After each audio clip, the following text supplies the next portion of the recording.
আমরা দীর্ঘদিন যাবৎ আন্দোলন সংগ্রাম করে ফ্যাসিস্ট সরকারের বিরুদ্ধে আমরা একটা আশা নিয়ে এই সরকার গঠন করেছি। এই সরকারের আশা প্রত্যাশা আমাদের প্রধান ব্যক্তি মাননীয় প্রধানমন্ত্রী, সে বাংলাদেশের জনগণের সকল আশা প্রত্যাশা পূরণ করবেন এবং আমাদের দাবিগুলো উনি পূরণ করবেন। 6 মাস হয় নাই সরকার গঠন করছে। সরকার গঠন করার পরবর্তীতেই প্রধানমন্ত্রী আমাদের কিশোরগঞ্জ সফর করছেন। এটা আমাদের কিশোরগঞ্জবাসীর জন্য অত্যন্ত গৌরব এবং আনন্দের বিষয়। মাননীয় প্রধানমন্ত্রীকে শুধু এক নজর দেখার জন্য আমরা চাই ওনার কাছে, উনি যেন আমাদের ভাটিয়া অঞ্চলকে অনেক সুন্দর এবং উন্নয়নের দিকে নিয়ে যায়।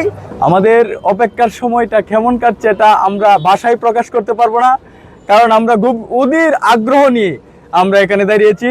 আমি যদি নিজ জেলায় বলতে চাই, নিজ জেলা বলতে আমার কাছে মনে হচ্ছে যে উনি আমার বাসায় আসছে। কিশোরগঞ্জ আমার মাতৃভূমি, ওনার প্রায়ের চিহ্ন আমার এই কিশোরগঞ্জে পড়বে, মনে হচ্ছে যে আমার বাসায় উনি আসছে। যেহেতু আমাদের প্রধানমন্ত্রী আসতেছে, আমাদের দাবি একটাই, প্রধানমন্ত্রীর কাছে আমাদের বাড়ি এলাকায় একটা উড়াল সেতু দিতে হয়। তাইলে আমরা তাকে ধন্যবাদ জানাই। ওনার জন্য আমরা গ্রহণ করি আমাদের আবেদন, সে যেন উড়াল সেতুটা আমাদের এলাকায় করে দেয়।